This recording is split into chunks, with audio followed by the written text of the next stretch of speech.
Shalom peuple de Dieu, bienvenue à notre culte de dimanche. Shalom pasteur. Shalom chéri, shalom peuple de Dieu, bienvenue à Philacité d'Exaucement à notre culte de célébration de ces dimanches. N'oubliez pas que nous sommes en train de continuer avec notre thème, les gestes barrières. Et pour vous joindre à nous, c'est www.cité-exaucement.com. Et maintenant, il ne nous reste plus qu'à aller adorer. Allons adorer.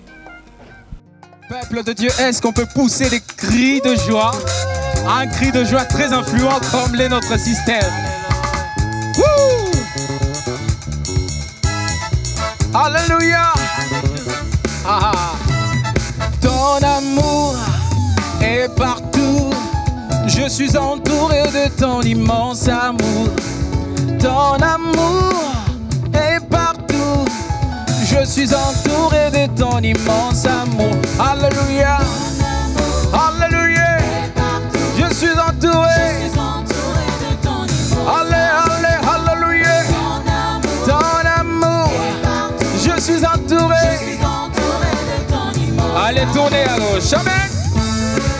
Yamba. Attends. Que les nations chantent. Que les nations chantent. Que votre peuple crie. Que le royaume vienne. Que ton royaume vienne. Reprends ton esprit.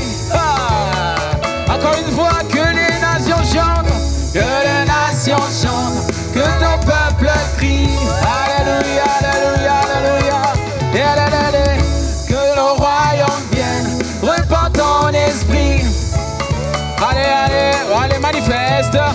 Manifeste ton amour sur terre. Oh, manifeste, manifeste oh, ton amour sur terre. Ton amour, allez, est partout. Je suis entouré de ton immense amour. Ton amour, il est partout. Je suis entouré. On tourne à droite, come on. Yeah. Aïe, aïe. Que les nations chantent. Que les nations chantent. Que le peuple crie.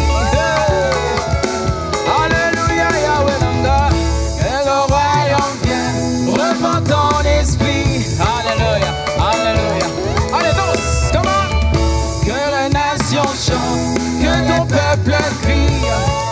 Oh, oh, oh, ouais. Que le royaume vienne. Oh, Baba Waouzima. Hey. Oh, Baba Waouzima. Baba Waouzima. Baba Waouzima. Biso toko bomba kakabo. Ale biso toko eba kakabo.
Baba,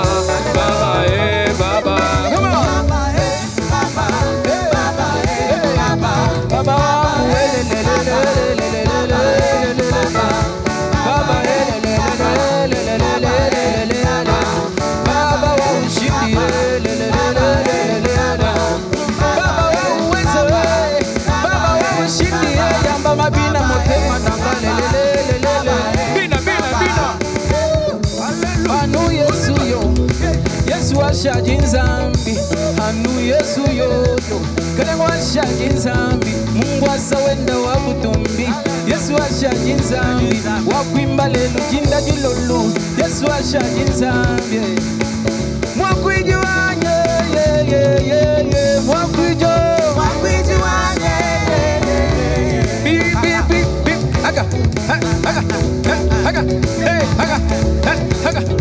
Haga, hey. Anu Yesu wanye, Yesu washaji nzambi, masama nye amahida, kade washaji nzambi, benda bantu benda bafwa, kade washaji nzambi, tetu twashaji ni moyo, kade washaji nzambi, mwakwiji wanye, yo. Mwakwiji wanye, mwakwiji wanye, oh mwakwiji wanye, baba, le, baba, le,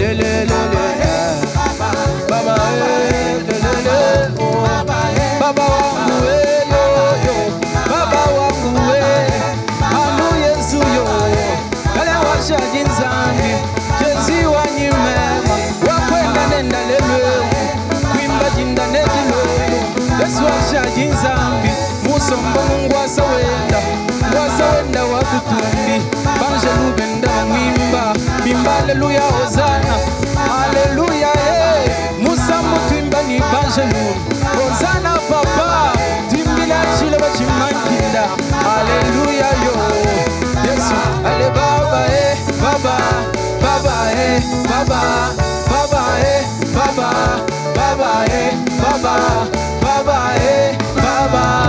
baba, oh baba wa uzima oh, haleluya, oh baba wa ushindi hakuna mwingine kama wewe baba wa majabu kama wewe shimuone baba oh baba wa uwezo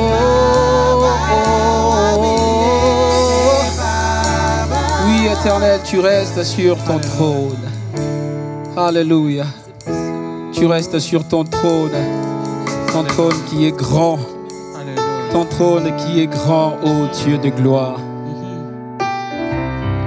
Disons que tu es grand, tu es si grand que nous ne pouvons pas te décrire. Tu es très grand, Seigneur, Dieu de gloire. Alléluia.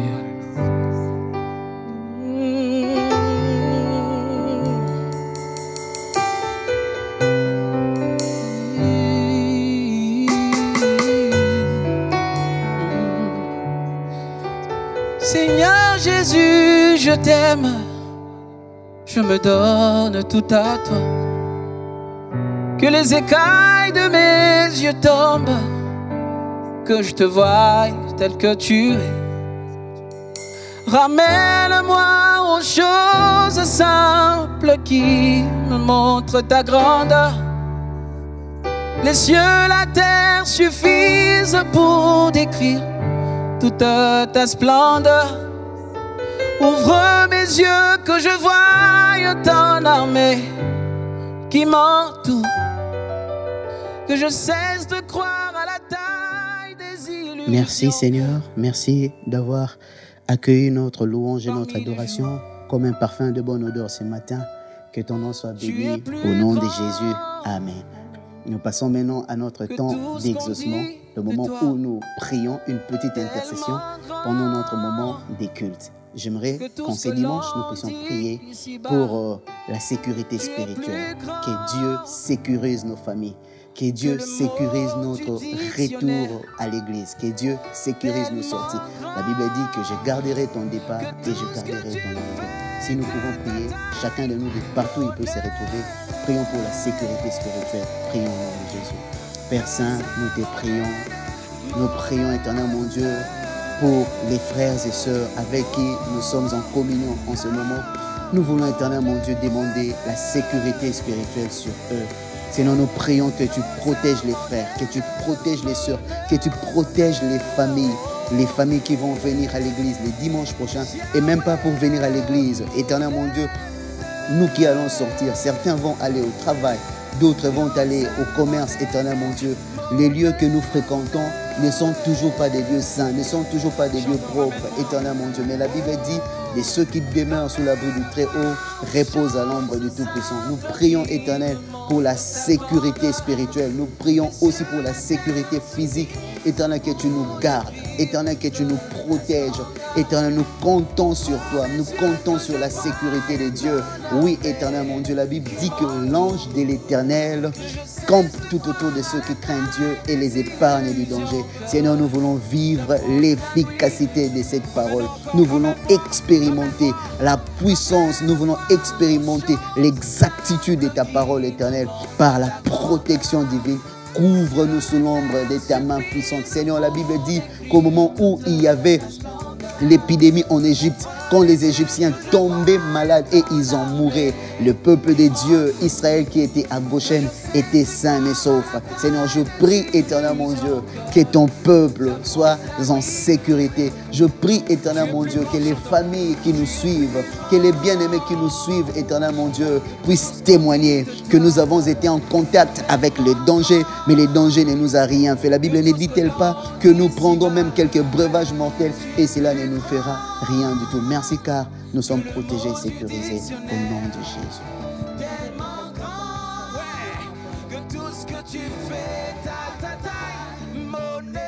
Ô Dieu de grâce, la Bible dit, recommande ton sort à l'Éternel, mets en lui ta confiance et il agira. Tu dis encore dans ta parole que nous puissions prier pour la ville où nous résidons. Je n'aimerais pas dire la ville où nous sommes captifs. Seigneur, nous prions pour ce pays, nous prions pour le Congo. Le Congo qui est notre pays, le Congo qui est notre héritage. Éternel, nous prions pour les autorités, nous prions, Éternel, pour les églises. Nous prions, Éternel, mon Dieu, pour tous ceux qui ont un rôle à jouer dans ces pays, Éternel, mon Dieu. Plus particulièrement, nous prions pour tes serviteurs. Éternel, garde-nous dans l'intégrité. Éternel, garde-nous dans la fidélité. Seigneur, donne-nous à être des modèles qui inspirent les autres personnes à suivre le Seigneur. Aide-nous, Éternel mon Dieu, nous qui sommes chrétiens. La Bible dit que nous sommes les sels de la terre, nous sommes la lumière du monde. Seigneur, je prie pour le chrétien de Congo, que les chrétiens de Congo soient des hommes forts, que les chrétiens, Éternel mon Dieu, et même les chrétiens qui nous suivent de partout dans le monde, de la France, des États-Unis, de l'Europe, de l'Amérique, de l'Afrique, Éternel, de l'Asie, de l'Océanie, de partout où on peut nous capter en ces matins. Nous prions, Éternel mon Dieu, que les chrétiens soient forts, mais nous prions pour le pays, nous prions pour l'économie de ces pays, nous prions pour les politiciens, pour les preneurs de décisions. Éternel mon Dieu, permets, Éternel, que ces pays puissent connaître la pensée de Dieu. Permets, Éternel mon Dieu, que dans ces pays, la volonté de Dieu seule s'accomplisse au-delà de la volonté politique des hommes et des femmes. Nous prions que la volonté de Dieu seule puisse s'accomplir, car il est écrit, lorsque vous priez, dites, notre Père, que ta volonté soit faite ici-bas, comme elle est faite au ciel. Seigneur, nous prions que la volonté de Dieu, qui est celle que nous puissions vivre dans la paix, dans la sécurité, que nous puissions être épanouis, que le Congo puisse connaître enfin le développement, Éternel, puisse être notre partage. Au nom de Jésus-Christ. Merci car tu l'as fait. Merci car tu nous as écoutés. La Bible dit que toi qui écoutes la prière, tous les hommes viendront à toi. Nous étions venus parce que nous savons que tu as une réponse à chaque prière que nous faisons. C'est au nom de Jésus que nous avons prié, poussé par l'Esprit avec des actions de grâce. Amen. Que Dieu vous bénisse. Namonite papa, oyaza lokola yo. Namonite, bato ya mokili, bakoki kotelemela yo te, oyo ozali Nzambe.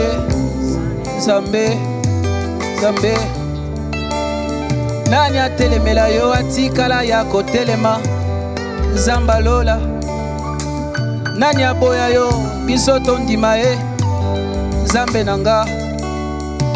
Goliath atelemela yo, tu l'as humilié avec une pierre, une seule pierre devant un petit enfant. Oh Shalem. Mon aîné, Yosa mon aîné,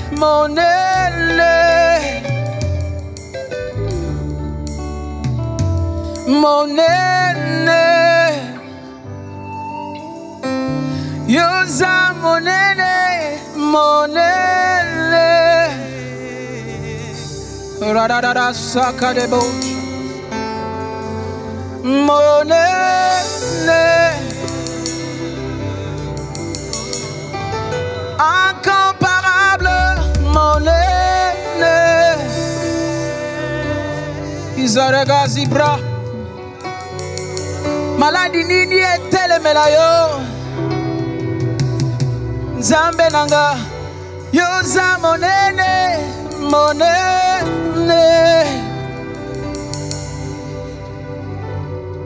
Tu étends ta main, elle dépasse l'horizon. Assis aux cieux et maintenant tes pieds sont sur terre. L'univers ne peut jamais te contenir. Il est tout entier entre tes mains. Yosa mon aîné, mon aîné. Alléluia.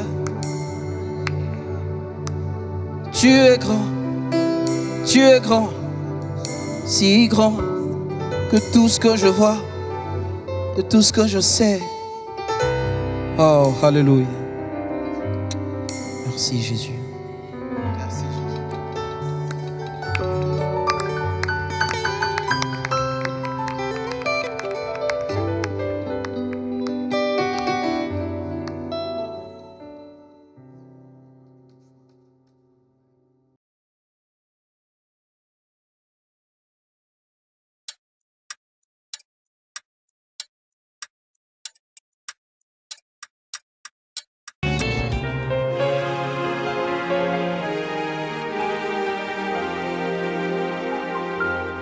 Shalom peuple de Dieu, nous sommes arrivés au moment de nos annonces. Nous voulons juste souhaiter à nos frères et sœurs qui ont hier fêté leur anniversaire au courant de la semaine passée, que Dieu vous bénisse, qu'il vous garde. Et pasteur, pour le programme du 16? Le programme du 16 s'annonce très enthousiasmant. Pourquoi? Parce que c'est le retour de nos cultes communautaires au temple de Phila, cité d'exaucement. Nous vous attendons les dimanches parce que toutes les dispositions ont été déjà prises pour assurer et la sécurité spirituelle par la présence de Dieu et la sécurité sanitaire par le respect des gestes barrières et des mesures de distanciation. N'oubliez pas, le rendez-vous est pris pour le dimanche 16. Le dimanche 16, nulle part ailleurs qu'au temple de Phila, cité d'exaucement. Maintenant, nous voulons passer à l'écoute de la parole de Dieu. Ça sera encore une fois une session de questions-réponses avec le pasteur Blanc Kimbala. Bonne évasion ou bonne écoute de la parole de Dieu. Que Dieu vous bénisse.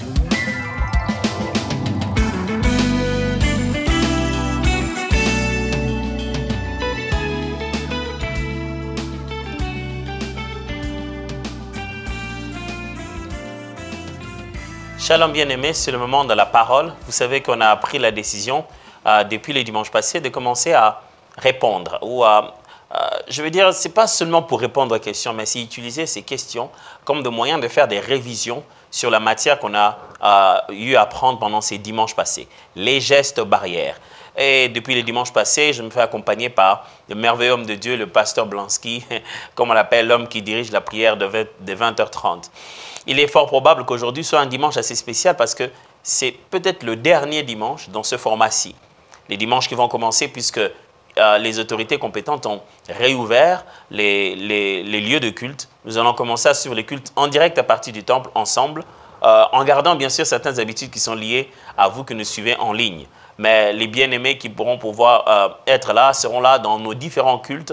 Et vous savez, nous allons avoir bientôt 3 cultes différents, 2 le matin et un troisième le soir, en vue d'être capable de contenir tout le monde. Alors, trêve des prévisions et qu'est-ce qui va se passer la semaine qui va commencer. Je vais recevoir le pasteur Blansky. Ensemble, on va rentrer encore dans la parole de Dieu et répondre et donner des éclaircissements sur ces sujets, les gestes barrières. Pasteur Blansky, bonjour. Bonjour, pasteur Adams. La dernière fois, j'étais super enrhumé. Moi-même, je regardais la vidéo après. Mais maintenant, je vais un peu mieux et je bénis les seigneurs pour cela. On a eu quelques questions qui sont restées et on a eu d'autres qui se sont ajoutées. Est-ce qu'on peut en parler pendant quelques temps qui nous est donné? Oui. Il y a le frère Nathan Ngekama qui aimerait bien savoir il a posé la question concernant les adversaires. Il dit l'autre fois, quand vous étiez en train d'enseigner, vous avez dit, c'est lui qui combat contre un adversaire peu connu, ou celui qui se bat contre un adversaire, un mauvais adversaire, risque n'est jamais crier victoire. Et comment maintenant savoir, reconnaître ça, c'est vraiment le vrai adversaire? Fantastique, frère Nathan, c'est très bien que vous ayez été concerné, vous sentiez concerné par cela. Bien sûr, la victoire dépend beaucoup du combat. Parce qu'aujourd'hui, si on dit qu'il y a victoire, tu t'es battu contre qui? Il est très important d'identifier clairement nos adversaires. Selon la Bible, l'adversaire je vais dire comment, l'adversaire général, celui qui est connu comme étant l'adversaire, l'ennemi de nos âmes, la Bible le présente comme Satan, l'opposant, hein, celui qui est contre, l'accusateur. Voilà, c'est le diable. Vous n'avez même pas besoin de savoir si derrière le diable il y a votre père, votre mère, votre tante, votre oncle. Vous devez juste vous dire que nous nous battons contre le royaume des ténèbres, nous battons contre un ennemi, nous battons contre un système qui s'oppose à l'accomplissement de la volonté de Dieu. Sachez qu'en réalité, vos combats spirituels ne sont pas liés à votre mariage, votre bonheur, votre manger ou boire. Non, le but principal de l'ennemi, c'est contre la volonté de Dieu. Il ne veut pas que sa volonté soit faite sur la terre comme au ciel. Il ne veut pas que Dieu atteigne tous ses objectifs ici-bas. Alors, il trouve un moyen d'empêcher aux acteurs que Dieu a choisis de pouvoir poser leurs actes. Donc, l'ennemi par excellence ici, c'est l'adversaire, le diable. Alors que vous puissiez savoir le nom de ton père ou de ta mère qui est derrière, ce n'est pas le problème. Le plus important, c'est que vous identifiez la stratégie de l'ennemi. Vous vous rendez compte que Satan veut ceci. À partir de cela, c'est parti. Deuxièmement, vous devez savoir qu'il y a un deuxième adversaire, très très redoutable, qui s'appelle la chair. La chair elle-même est le véritable adversaire. Quelquefois, quand on parle de combat, on aime toujours aller voir dehors. On aime toujours se dire, qu'est-ce qui a fait ça? Qui m'a fait ça? Qui a fait ça? Quelquefois, c'est toi-même qui t'es fait ça. C'est toi-même qui as commencé cette vie de péché. C'est toi-même qui as commencé à cacher ses secrets. C'est toi-même qui as commencé à cultiver ces choses que Dieu n'aime pas. La chair est un ennemi redoutable. Et justement, voilà comment les choses fonctionnent. Satan, espérant à la faiblesse de la chair, constitue ensemble un duo. Un duo quand même assez fort.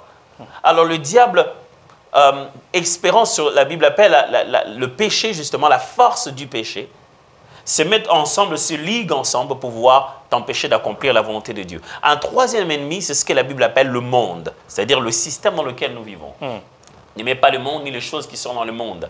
Le monde est très influencé par le diable. Le diable, il jette des petits, je vais appeler ça, des petites réflexions, façon de vivre. Il influence la mode, il influence les musiques, il influence toutes ces choses-là, juste pour te mettre dans un état de te préparer à commettre un péché qui lui donnera l'opportunité d'avoir le pouvoir sur toi. Donc le monde aussi est un véritable ennemi. Pourquoi le monde aussi travaille contre la volonté de Dieu. Si tu aimes le monde, cela est de l'inimitié contre Dieu. C'est ce que la Bible dit dans les Épîtres de Jean. Alors, n'aimez pas le monde, ni les choses qui sont dans le monde. L'amour du monde, c'est l'inimitié contre Dieu. Donc, j'ai cité Satan, j'ai cité la chair, j'ai cité le monde. Tous les autres acteurs que vous puissiez identifier dans votre famille, dans votre entourage, servent au diable, au monde, et viennent contre la chair, viennent alimenter la chair. Alors, fouillez déjà ces trois ennemis que la Bible présente, vous serez déjà en meilleure condition. Sachez-les très bien, dans le combat spirituel, Dieu ne devrait pas tout nous montrer, parce qu'on n'est pas toujours prêt à tout avaler. J'ai appris dans ma vie que j'ai vu des choses dans ma vie que très tard, et je me suis dit, si j'étais beaucoup plus jeune, quand j'étais beaucoup plus jeune, si Dieu m'avait montré que c'était ça, ou c'était lui, ou c'était à cause de ça, je ne sais pas comment j'allais réagir. Alors Dieu sait que certaines fois, quand il nous montre l'adversaire, l'humain, l'être humain qui a participé à notre situation, il est possible que nous perdions même la bataille à cause de la distraction. Alors faisons ceci. Certaines guerres invisibles, laissons Dieu se battre en notre faveur. La seule façon de faire les dieux avec Dieu, c'est que quand il te dit lance, lance. Quand il te dit à gauche, à gauche. N'essaie pas de savoir tout ce qui se passe. Mais quand il te dit à droite, sache seulement trois choses. Je me bats contre Satan, je me bats contre la chair, je me bats contre le monde. Tous les autres acteurs-là, c'est seulement quand c'est utile dans le combat que Dieu nous les révèle. Amen, amen. Pasteur, il y a une question qui me vient. Dans le courant actuel, où nous voyons souvent dans le service prophétique, on appelle quelqu'un, on identifie la source de son problème, on dit par exemple, voilà, le problème que tu as, c'est ta mère, ton père. Comment réagir face à une telle circonstance où on t'annonce que ce que tu es en train de vivre, c'est ton oncle? Comment être sûr que c'est ça ou comment être sûr que c'est pas ça? Et comment réagir? Parce que, à vrai dire, il y a beaucoup de familles qui se sont disloquées à cause de ce genre de situations. Comment réagir à cela? Pasteur venait de toucher un point très très sensible là. Voici la vérité. Ce n'est pas parce que tu sais que c'est ton oncle que ça va changer. Faites une différence entre détruire le sorcier et détruire la sorcellerie. Faites une différence entre détruire, détruire l'occultiste et détruire la puissance de l'occultisme. Ce n'est pas parce que Pharaon est mort que vous devenez libre en Égypte. Alors l'esclavage et la mort de Pharaon sont deux choses différentes. C'est très très important de le savoir. Même quand vous aurez identifié avec précision que c'est votre mère, votre frère, votre oncle au village, vous allez le voir, vous le tabassez à mort et il meurt, cela n'annule pas sa sorcellerie et sa puissance. Par contre, vous pouvez les laisser en vie. Continuez à l'aimer, à exprimer l'amour de Dieu et les valeurs chrétiennes. Parce qu'un sorcier peut se repentir, il n'est pas un démon. Un occulte peut se repentir, il n'est pas un démon. La parole peut le toucher. Et même quand il est devenu enfant de Dieu, il ne sait même pas comment détruire ce qu'il a fait. Parce que ce qu'ils font spirituellement, c'est aller mettre entre les mains des démons, leur donner le droit d'agir. Quand ils leur ont donné ce droit-là, ils ne peuvent plus rien faire.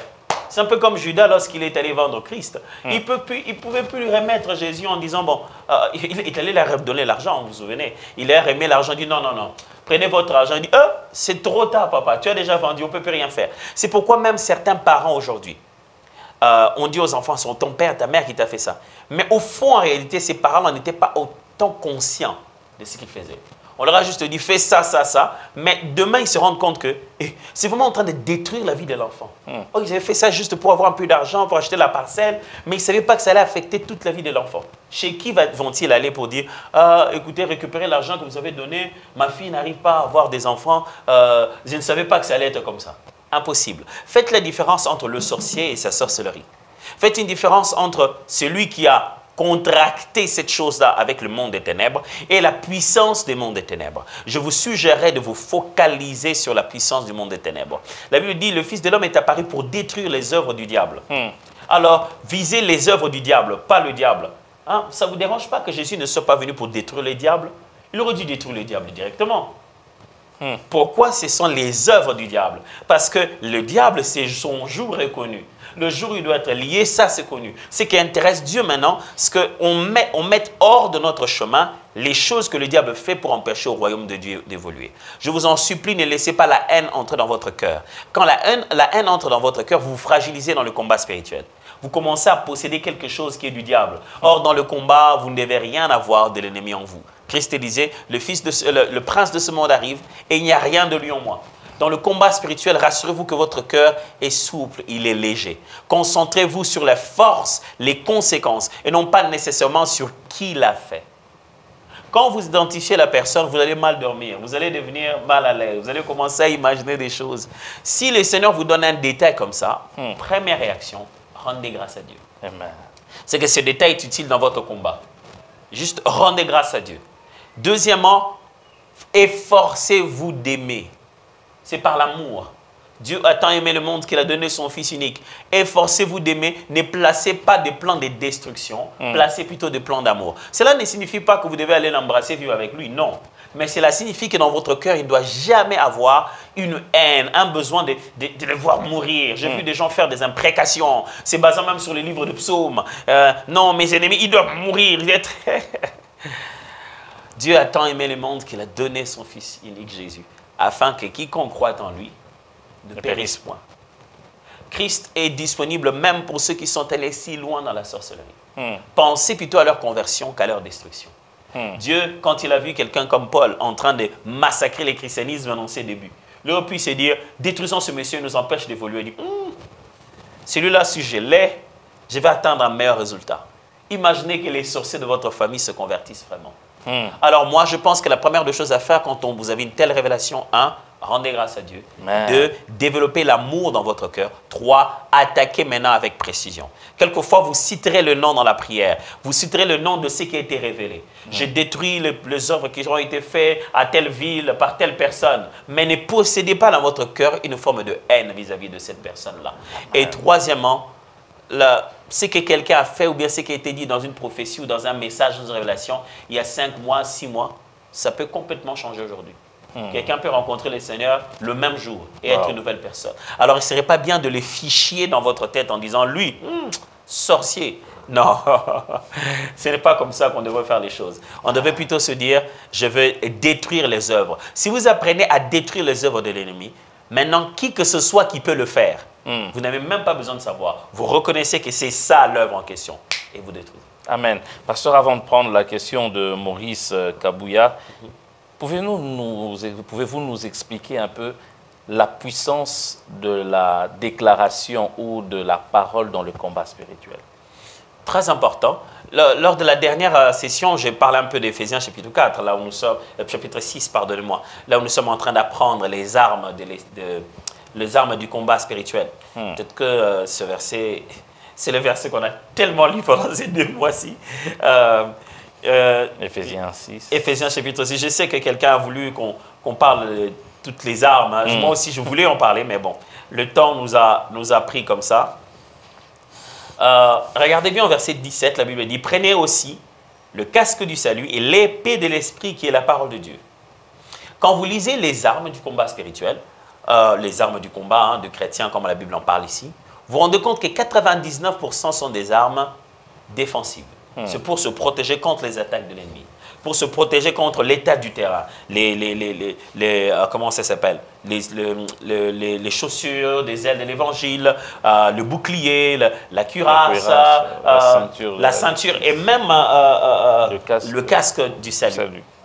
Il n'y a qu'une seule arme qui est censée offenser, donc attaquer l'adversaire. Et cette arme s'appelle l'épée de l'esprit, ou littéralement l'épée que donne l'esprit, qui est la parole de Dieu. Épée de l'esprit, ici, quand vous lisez dans la version seconde, vous verrez que le mot esprit est en majuscule. Et majuscule, ce n'est pas pour dire épée spirituelle. Non, ça veut dire épée que donne l'esprit de Dieu. Ce n'est pas seulement que l'épée est spirituelle, mais ça veut d'abord dire que l'épée que le Saint-Esprit donne. Ce n'est pas que tu dis, je sors mon épée de l'esprit, j'attaque. Non, ça veut dire l'épée que donne le Saint-Esprit. C'est-à-dire, ce n'est pas ton épée. C'est l'épée que le Saint-Esprit te donne. C'est-à-dire, pendant tout le combat spirituel, la stratégie offensive nous vient de l'esprit, non de l'expérience. Nous nous protégeons contre les attaques de l'ennemi. Le but pour nous, Dieu ne veut pas que parce que nous avons le puissant nom de Jésus, nous puissions aller attaquer en désordre. Non. Il dit, protégez-vous. Soyez plutôt couverts. Comme ça, le diable va passer tout son temps. Il va se fatiguer à force de vouloir vous atteindre. Au moment où je vous donne l'opportunité de l'attaquer, je veux que ça soit précis. Et à ce moment-là, je vais vous donner une arme puissante qui s'appelle l'épée de l'esprit, qui est quoi? Paul explique. Regardez très bien. Dans les restes de temps, dans les autres armes, il cite l'arme physique, il donne son sens spirituel direct. Il dit les chaussures du zèle de l'évangile, la cuirasse de la justice, le casque de salut. Mais l'épée de l'esprit, qui est, il explique. C'est la seule arme qu'il explique. Il dit l'épée de l'esprit, c'est-à-dire le réma de Dieu. L'épée de l'esprit qui veut dire le réma de Dieu. Quand vous regardez cela, vous comprenez maintenant pourquoi Jésus s'est battu comme ça avec Satan dans Matthieu chapitre 4 et dans Luc chapitre 4 aussi. L'épée de l'esprit qui est la parole de Dieu, c'est-à-dire l'arme offensive dans le combat spirituel est une parole, mais qui nous vient de Dieu. Alors là, vous posiez la question sur la place de la déclaration dans le combat spirituel. C'est tout ça, le combat spirituel. Donc ça n'a rien à voir avec je jette le feu, recevez le feu. Non. Le combat spirituel est un combat des paroles. Ça, c'est la première chose à retenir. Quand vous dites que oh, on lui a fait du mal, on lui a rien fait, on a dit des choses sur lui, et ce qu'il arrive, c'est ça la conséquence de ce qui se passe. Quand on dit non, on l'a envoûté, on l'a attaqué, le diable, la nuit, les sorciers, ils ont parlé. Ils ont fait des réunions, ils ont pris des choses qui te concernent, ils se sont mis à dire des choses. Le combat spirituel est essentiellement basé sur la parole. Ils disent des paroles. Maintenant, au moment où c'est notre tour de dire, il faut que l'Esprit te donne une orientation claire de ce que tu dois dire au nom de Jésus. Parce que de fond, nous pensons que quand on dit au nom de Jésus, c'est juste dire le nom de Jésus. Non, mais c'est le dire aussi par le mandat de Jésus. Le dire selon que Jésus te l'a donné l'autorité de le dire. Jésus lui-même en train de se battre avec Satan, après avoir jeûné 40 jours et 40 nuits, il eut faim. Les tentateurs s'étant approchés lui dit, si tu es le Fils de Dieu, ordonne que ces pierres deviennent des pains. Matthieu chapitre 4, je suis au verset 4 maintenant. Jésus répondit, il est écrit, l'homme ne vivra pas de pain seulement, mais de toute parole qui sort de la bouche de Dieu. Jésus, de tout le temps qu'il va se battre avec Satan ici, il répétera à chaque fois, il est écrit. Et vous verrez que ces phrases sont bien sélectionnées. Lorsque j'enseignais sur Divinement Averti, je fais la nuance entre Réma et Logos. Et je dis que tout Réma vient de Logos. Aucun Réma ne contraire au Logos. Jésus est en train de sortir l'épée de l'esprit pour riposter contre Satan ici. Mais il prend Deutéronome chapitre 8, verset 2, partie B. À cette époque, il y avait déjà les 37 autres livres de l'Ancien Testament qui étaient canonisés. Il les lisait déjà, avant d'avoir ceux du Nouveau Testament. Il y avait tous ces autres livres-là. Pourquoi Jésus n'a choisi que Deutéronome chapitre 8, verset 2, partie B? La première partie dit, je t'ai amené dans le désert, je t'ai nourri du pain, afin de te montrer que l'homme ne vivra pas. Pourquoi il n'a pas cité la première partie? Parce qu'il existe dans la Bible des clés, la parole précise que Dieu voudrait que tu déclares contre l'adversaire.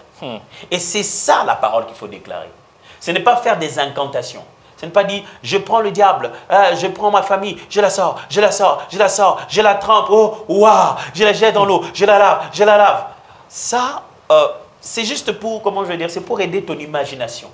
Mais c'est déclarer les Écritures et l'Écriture inspirée. C'est revenir sur ce que la Bible dit. Par exemple, dans le combat spirituel, il y a une conviction claire qui rentre dans ton cœur. Par exemple, l'Esprit te rappelle une phrase du genre ils te feront la guerre, mais ils ne te vaincront pas. Ça, c'est une écriture. Et c'est ça qui rentre dans ton esprit et tu répètes.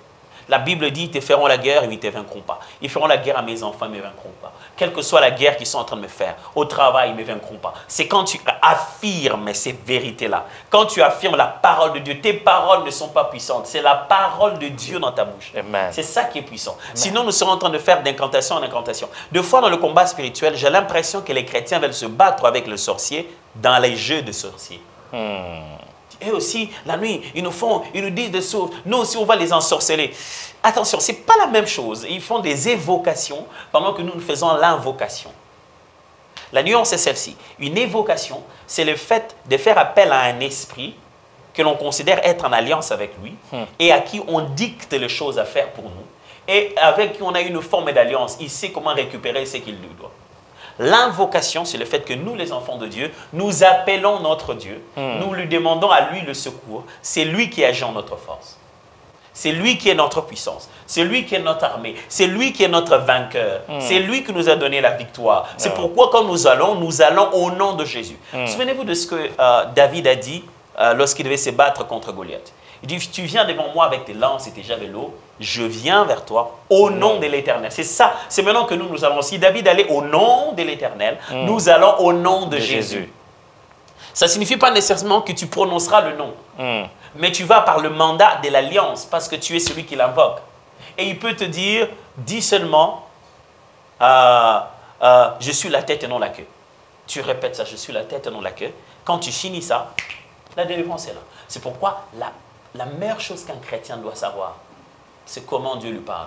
Ça, si vous ne maîtrisez pas ça, vous êtes perdu dans ce monde ici. Waouh, fantastique.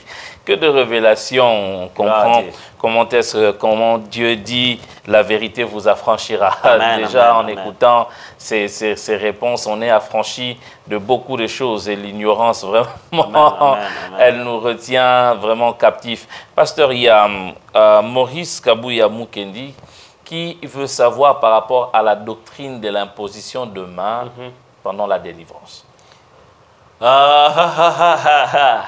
Quand vous lisez dans le livre des Hébreux, l'homme hébreu est en train de citer un certain nombre de doctrines. Il dit ceci, vous qui deviez être des maîtres maintenant, nous sommes encore en train de vous enseigner les rudiments de la foi. Vous qui deviez être en train d'enseigner, vous êtes encore dans les fondamentaux. Il dit, c'est pourquoi je voudrais que vous puissiez grandir, mais sans que nous puissions revenir quand même aux fondamentaux de la foi. Et il s'est mis à citer une liste de fondamentaux de la foi. J'ai déjà fait cet exercice-là une fois à l'église. J'ai enseigné sur ces fondamentaux de la foi. La Bible parle de la foi en Dieu, la doctrine de la conversion, la doctrine des baptêmes et la doctrine de l'imposition des mains. L'imposition des mains est une pratique de la Bible depuis l'Ancien Testament. L'imposition des mains est un... Vous devez savoir que le christianisme vient du judaïsme et nous avons comme base commune ce que nous croyons que le spirituel est aussi dans le physique.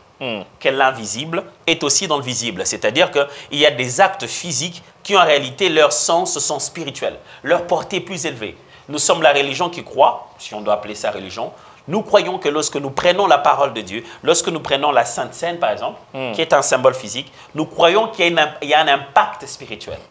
Nous croyons par exemple que quand nous entrons dans de l'eau, où on nous plonge à l'intérieur en nous sortant, c'est un acte spirituel d'appartenance au corps du Christ.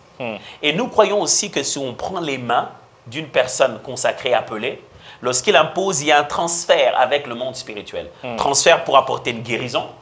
Transfert en l'Ancien Testament, c'était pour pouvoir ôter les péchés d'un individu et les transférer sur un autre individu. Mais lorsque vous étudiez la doctrine ou la façon dont c'est fait, comment je vais appeler ça? La façon dont c'est fait l'imposition des mains dans la Bible, vous vous rendrez compte qu'il y a quelque chose de très intéressant. Jésus n'impose pas les mains aux démoniaques. Jésus n'impose pas les mains aux démoniaques. Ça n'existe pas. Qu'est-ce qui se passe? Il se passe que ce soit Jésus, que ce soit les apôtres, vous ne les verrez pas imposer les mains sur quelqu'un qui a un esprit mauvais pour chasser les démons. Non, non, non. Ce n'est pas quelque chose qui arrive. Par contre, ce qui arrive, c'est qu'il impose les mains sur les gens qui sont malades pour pouvoir les guérir. L'imposition de mains n'est pas très pratiquée par Jésus pour chasser les esprits mauvais. L'imposition de main dans la Bible est l'expression de consécration et des transferts. On imposait les mains pour consacrer quelqu'un, devenir apôtre, devenir ceci, devenir dans l'œuvre de Dieu. On prie pour lui afin de lui transférer. On imposait les mains pour quelqu'un qui est malade. La Bible dit clairement, on imposerait les mains sur les malades et les malades seront guéris. C'est-à-dire, c'est l'œuvre sacerdotale, l'œuvre par laquelle le service du ministère s'exerce. Mais la Bible parle de chasser un démon. Je ne te transfère pas quelque chose en chassant un démon. En chassant un démon, c'est par la parole, je déclare. Et cet esprit n'est pas nécessairement dans l'endroit où je touche dans ton corps. Il s'en va. Alors, lorsqu'on est dans un service de délivrance, ce n'est pas que l'imposition de main soit la méthode appropriée. C'est-à-dire, ça ne veut pas dire que si on ne m'a pas imposé les mains, donc je ne suis pas délivré. Non, on ne doit jamais penser comme ça. Ça ne veut pas dire que si quelqu'un, si le pasteur ne m'a pas mis vraiment la main sur la tête et que je ne suis pas tombé, donc je ne suis pas délivré. Non. Ou personne ne m'a imposé la main, donc il n'y a pas eu de délivrance. Non, non, non. D'ailleurs, l'imposition de main n'est pas faite pour la délivrance. C'est d'abord le fait qu'on déclare la parole de Dieu sur toi au nom de Jésus. C'est là qu'il y a délivrance. L'imposition de main dans la Bible apparaît pour la guérison de malades et la consécration dans le ministère. Donc, imposition de main ne rime pas directement avec imposition de malade, mais avec délivrance. Mais alors, certainement la question se dirait, alors pourquoi on nous impose de main quand on nous délivre? Je ne trouve pas non plus d'indication contraire dans la Bible, qui dit quand vous avez quelqu'un qui a un esprit mauvais, ne le touchez pas, ne mettez pas la main sur la tête. Par contre, je trouve clairement dans la Bible une indication qui dit qu'on ne devrait pas imposer les mains à tout le monde. On ne veut pas se précipiter à recevoir des impositions de main et que l'imposition de main est un véritable transfert. Ceci est ce que je vais dire tout à l'heure est une expérience. Je ne sais pas vous dire ça, comment ça se passe dans la Bible, mais dans la Bible, on a vu des démons réagir contre les gens qui essaient de les chasser. Mais il existe ce qu'on appelle de l'imputation. C'est-à-dire, tu imposes les mains sur quelqu'un et c'est ce que lui, il a, qui te poursuit après. C'est-à-dire que tu imposes la main sur quelqu'un. Au lieu de donner, tu absorbes. J'ai déjà vu ça. C'est comme si il y a des attaques qui viennent vers toi. J'insiste, hein, je dis que ça c'est très expérimental. C'est vraiment de l'expérience. Je ne sais pas vous dire, Paul, Pierre, je ne sais pas vous donner beaucoup d'exemples sur ça. Mais j'ai déjà vu l'esprit d'Esquet va se tourner chasser un démon. Mais on ne parle pas d'imposition de main ici. Mais quand même, il y a comme une réaction qui vient maintenant contre eux. J'ai vu aussi des fois où vous imposez les mains sur quelqu'un. Et c'était toute une stratégie diabolique qui était établie pour vous envoûter. Vous avez fini ces services et c'est vous qui commencez à souffrir. C'est pourquoi quand je conseillerais à ceux qui font de l'exorcisme à chasser les démons, quand il faut chasser les démons, préservez-vous d'imposer les mains. Quelqu'un peut être à genoux, vous priez pour lui, mais l'imposition de main doit vraiment être le réma de Dieu. Et n'en faites pas un principe en soi. Amen. Pasteur, il y a dans la délivrance, souvent, nous aimons répéter cette parole de l'Apocalypse. Ils l'ont vaincu à cause du sang de l'agneau et de la parole de leur témoignage. Et des fois, on invoque le sang de Jésus, j'invoque le sang. Et même, j'ai eu entendu des gens qui, allez, dans la délivrance, ils font boire le sang. J'en bois le sang, bois le sang. Que dites-vous par rapport à cette pratique? Pasteur Blansky. Vous devez savoir que toute bonne compréhension des Écritures, de la parole de Dieu, on doit être conscient que l'histoire, l'interprétation de la Bible, je vais dire ici un terme un peu technique, je vais dire toute bonne théologie, systématique peut-elle être, est basée sur 3 façons d'appréhender. Il y a ce qu'on appelle la raison, c'est-à-dire la compréhension logique de faits. Il y a ce qu'on appelle l'expérience, c'est-à-dire le vécu de ces faits. Et il y a ce qu'on appelle juste, bien sûr, la doctrine, les éléments fondamentaux de ce qui est dit, de ce qu'on arrive à comprendre dans la parole de Dieu. Dans la Bible, il n'est nulle part question d'utiliser intentionnellement le sang de Jésus dans le combat spirituel. Mais la Bible démontre que c'est la base de notre victoire. Okay. La Bible ne dit pas utiliser le sang maintenant. La Bible dit que si vous avez vaincu, c'est à cause du sang de l'agneau. Mais la Bible ne dit pas qu'ils ont utilisé le sang de l'agneau. La Bible dit si vous avez vaincu, c'est à cause du sang. Je sais que dans la Bible, on utilise beaucoup d'allégories. On prend la fête de Pâques, on prend toutes ces choses-là comme des symboles. Ce qui est sûr, c'est que le symbolisme du sang de l'agneau est un symbole fort. Et c'est une réalité spirituelle. Le mal que nous avons des fois, c'est que quand quelqu'un a reçu l'épée de l'esprit une fois, nous prenons l'épée là quand lui l'a utilisée, nous commençons à l'utiliser. Parce qu'on s'est dit, c'était l'épée de l'esprit. Non, non, non, l'épée de l'esprit. Une doctrine. Exact. L'épée de l'esprit vient de l'esprit. C'est-à-dire la révélation qu'une personne a reçue dans un cas particulier, nous en avons fait une doctrine. On a pris une pratique, on a pris une méthode, une stratégie du jour, et on en a fait une doctrine maintenant. Quelqu'un peut-être a prié et il a eu l'inspiration de dire, par le sang de Jésus, de dire quelque chose sur le sang de Jésus. Il l'a dit. C'est les autres qui ont participé à cette délivrance ont dit, tcha, tcha, tcha, tcha, il a fait boire le sang. Et la personne a bu le sang. Et il regarde ce qui s'est passé. Non, nous tous, on doit faire boire le sang. Sinon, nous tous, on doit commencer à prendre nos mouchoirs, donner à tout le monde pour qu'ils soient guéris. Parce que les gens étaient guéris par les mouchoirs et les habits des premiers apôtres. Alors, la victoire, on l'a obtenue au nom de Jésus par l'œuvre sacrificielle de la croix de Golgotha. Il a payé notre prix. Ça, c'est sûr et certain. Nous vainquons à cause du sang de l'agneau. Nous ne vainquons pas en utilisant le sang. La force qui donne cette victoire, c'est le sang de l'agneau. Mais est-ce que nous devons réclamer le sang? J'invoque le sang. Attendez. Écoutez-vous parler d'abord. Quand vous invoquez le sang, vous n'invoquez plus, vous évoquez. On invoque une personne. On évoque des esprits. Et là, vous êtes en train d'évoquer un élément. Vous n'êtes plus en train de faire appel à la personne de Christ. Vous êtes en train d'évoquer des éléments et contrôler le monde spirituel. Ce n'est plus de la spiritualité, ça devient du spiritisme. Des fois, dans notre façon d'exercer l'exorcisme, nous commençons à passer dans un genre de spiritisme au lieu de pouvoir exercer l'autorité d'après la parole de Dieu. Rassurez-vous que Jésus nous a clairement dit, en mon nom. Pas en mon sang. Pas en mon sang. Christ a dit, en mon nom. Et pourquoi son nom est puissant? Parce qu'il a donné son sang. La Bible dit, il est mort par la mort de la croix. Philippiens le dit, c'est pourquoi Dieu l'a souverainement élevé, lui a donné un nom qui est au-dessus de tout nom. Le nom fonctionne parce qu'il a donné le sang. n'allez plus vers le sang. En ayant donné le prix du sang, il a tout encapsulé dans une force puissante, dans quelque chose de plus puissant. Il te le donne, il dit, utilise juste le nom. Alors, c'est des fois par peur de se dire, le nom ne suffit pas. Il faut quelque chose d'autre. Le combat est devenu fort. Il faut que j'ajoute le sang. Le sang, mettons maintenant le sang. Alors les gens se disent, pasteur, est-ce que ça ne marche pas? Je ne sais pas. Tout ce que je sais, c'est que quand Dieu te donne une directive particulière, c'est parce qu'il sait que c'est la méthode qui doit marcher. Mais on ne doit pas se mettre à utiliser ce qui a marché hier en contredisant les Écritures, en faisant de cela une doctrine. C'est par le nom de Jésus que vous chassez les démons. Le sang de Jésus est la cause qui a donné au nom la puissance. Amen. Amen. Waouh, waouh. Vraiment, merci beaucoup, Pasteur Atoms, mais on ne pourrait pas terminer. Je vois déjà le temps est en train de courir, il ne reste pas beaucoup de minutes.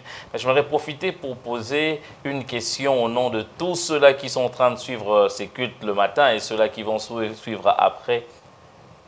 Puisque c'est, comme vous avez dit, peut-être la dernière séance, comment conserver sa délivrance? Très belle question, ça. Un jour, on a posé à Jésus la question et Jésus répondant, il disait, quand un homme, c'est l'une des rares fois Jésus a donné un enseignement aussi clair sur les démons.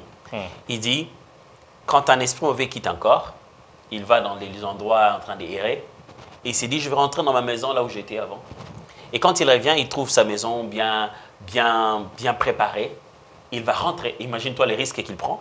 Il n'entre pas, il va d'abord chercher 7 autres esprits plus méchants et les amène. Et l'état de cette personne deviendra pire qu'avant. C'est ce que Jésus est en train de dire. Première de choses à savoir en matière de délivrance.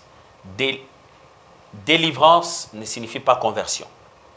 Ne faisons pas la confusion là-dessus. Ce n'est pas parce que quelqu'un a été guéri d'une maladie, délivré d'un esprit mauvais qu'il est devenu enfant de Dieu. Non. Le départ du diable n'est pas automatiquement la présence de Dieu. Le départ du diable n'est pas automatiquement la présence de Christ. La meilleure façon de conserver sa délivrance, c'est d'abord se soumettre sous sa main puissante. Faire alliance avec quelqu'un de différent maintenant. La conversion, la foi chrétienne, je vais dire la décision d'une transformation interne, la décision que je ne vivrai plus l'ancienne vie. Ça, c'est la première des choses. Parce qu'après, ta maison peut être si bonne et ton état devient encore pire quand les démons reviennent. Alors, le premier pas, c'est qu'à l'intérieur, tu dois inviter quelqu'un d'autre maintenant. Christ doit régner dans ta vie. Deuxième chose, c'est la sanctification. Jésus, lorsqu'il accorde son pardon publiquement à la femme adultère, il dit, où sont les gens qui t'ont condamné? Ils sont partis. Il dit, moi non plus je te condamne. Va, mais ne pêche plus. Ça, c'est très important. Ce n'est pas parce que j'ai été délivré que je vais rentrer dans les mêmes processus qui a mené ces esprits à venir me détruire dans la vie. Tu ne dois plus aller rentrer là où tu as commencé cette guerre-là. Je ne parle pas physiquement ici, je parle dans la fréquentation. Je parle, ça ne veut pas dire que, bon, parce que j'ai été spirituellement envahi chez mes parents, donc je dois quitter nécessairement la maison, à moins que le Seigneur t'en donne une orientation. Mais je veux dire, ne rentre plus dans ces péchés-là, ne rentre plus au milieu de cette amitié-là, ne rentre plus dans ce milieu qui a occasionné l'ouverture de cette porte-là. C'est en se maintenant sur le chemin de l'éternité. Vise maintenant le ciel. Ça, c'est la troisième chose. Vise maintenant le retour de Christ. Commence à vivre pour Dieu. Tu vas appartenir à quelqu'un qui va protéger son appartenance. Dieu va protéger son appartenance. Tu lui appartiens à lui. Quand tu appartiens à Dieu, le diable ne peut plus commencer à s'amuser tout autour de ta vie. Quatrième des choses, je dois dire, reste dans la parole.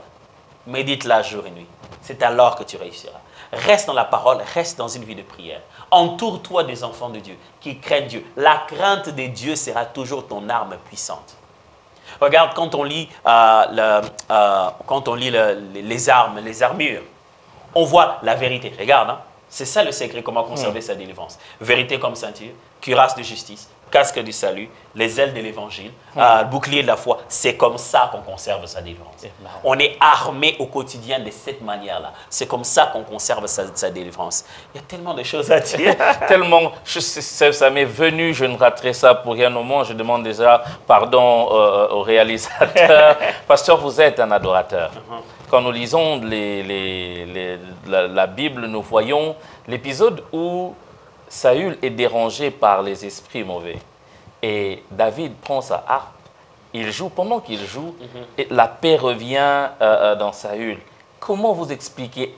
Y a-t-il, l'adoration est-elle un élément très sensible pendant la délivrance, ou bien comment expliquez-vous cet épisode?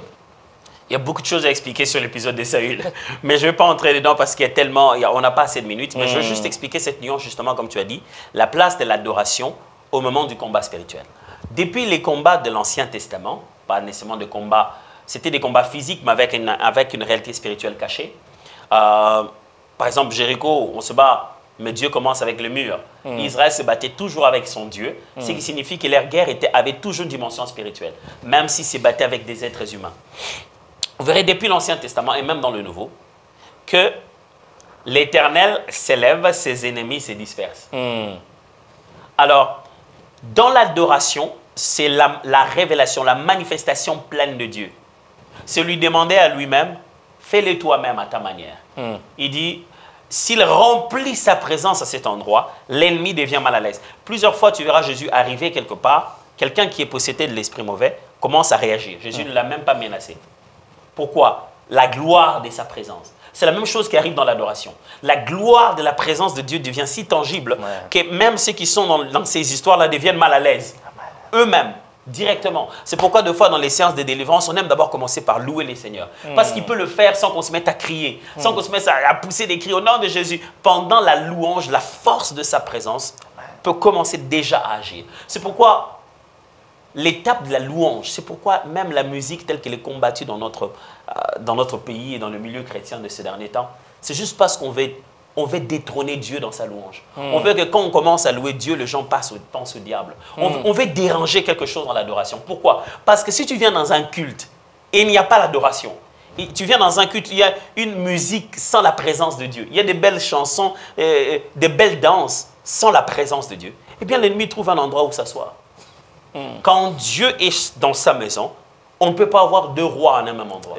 Impossible. Et l'adoration, c'est l'expression de la royauté, de la domination de Dieu. Et ce qui fait que par conséquence, l'ennemi n'a pas de place.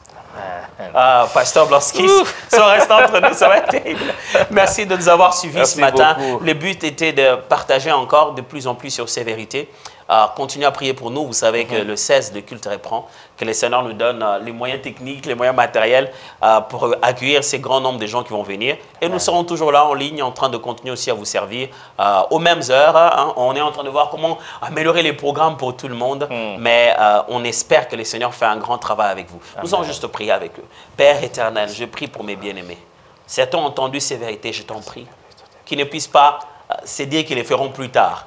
Que le plus tôt que possible, ils s'engagent maintenant à s'y mettre et à vivre ces vérités pour la délivrance et la liberté de leur famille, de leur vie personnelle.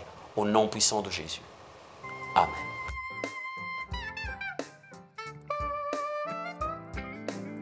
Waouh, c'était juste merveilleux. C'était quel moment d'échange, quel moment de profondeur. Nous avons beaucoup appris ce matin. Que Dieu bénisse ses serviteurs, le pasteur Atoms Mbouma et le pasteur Blanski Mbala. J'ai juste envie de dire que c'était merveilleux.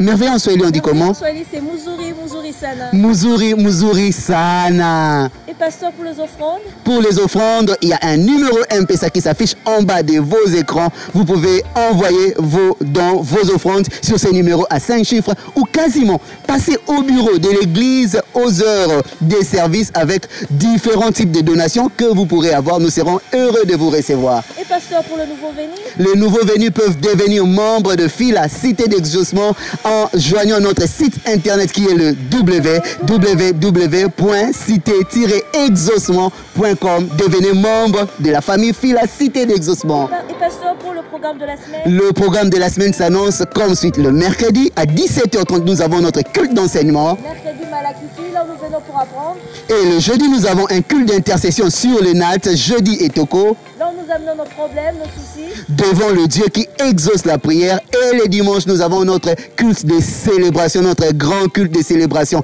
Et sachez que le dimanche 16, nous allons nous retrouver tous au temple. Après un bon moment de séparation, un bon moment de confinement, nous allons nous déconfiner dans la présence de Dieu, dans la louange, dans l'adoration, dans la célébration. Les retrouvailles seront juste merveilleux, merveilleux. Muzuri, Sana.